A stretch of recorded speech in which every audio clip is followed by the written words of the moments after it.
Well, from next week, people in the Northern Territory will legally be able to use pepper spray in self-defence as part of a special 12-month trial.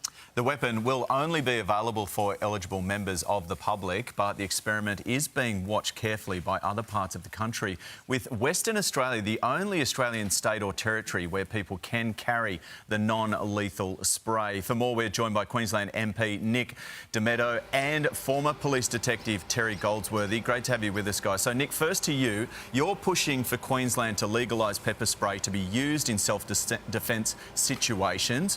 Why do you want this change to be made?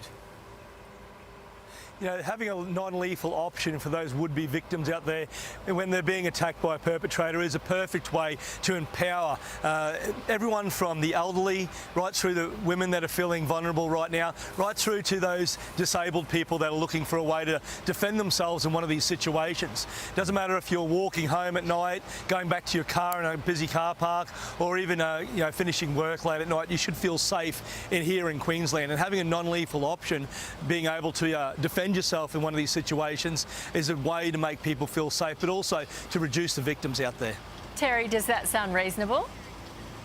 Look, it sounds reasonable. I mean, but the devil is in the detail. If you look at the WA experiment, you can only have possession of it if you have a reasonable apprehension that you'll need it for self-defence. So that means you can't carry it down the street in the middle of the day, etc. So the law's quite unclear in the WA.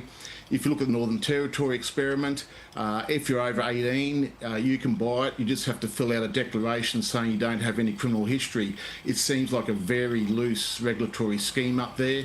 So I would think it'd be wise to wait to see how that 12-month trial goes to see what the outcome is. Nick, there are concerns using something like this could escalate the situation. Are you concerned about that?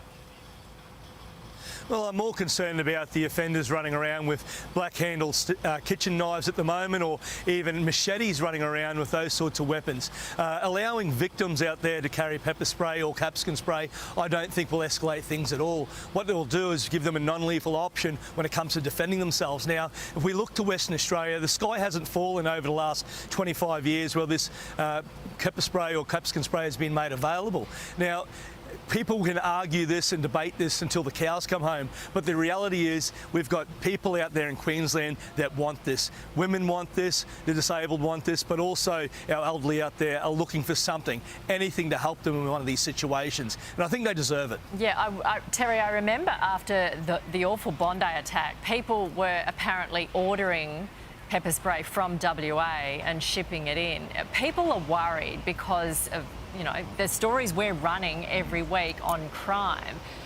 Do you think it's worth a go?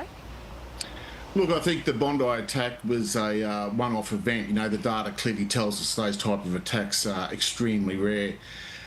So whether you base a policy response on one event's another issue. In terms of, I think the point you said about escalation is interesting. The standing advice police give in terms of armed robberies is stand back, let them take the property. It's not worth your life.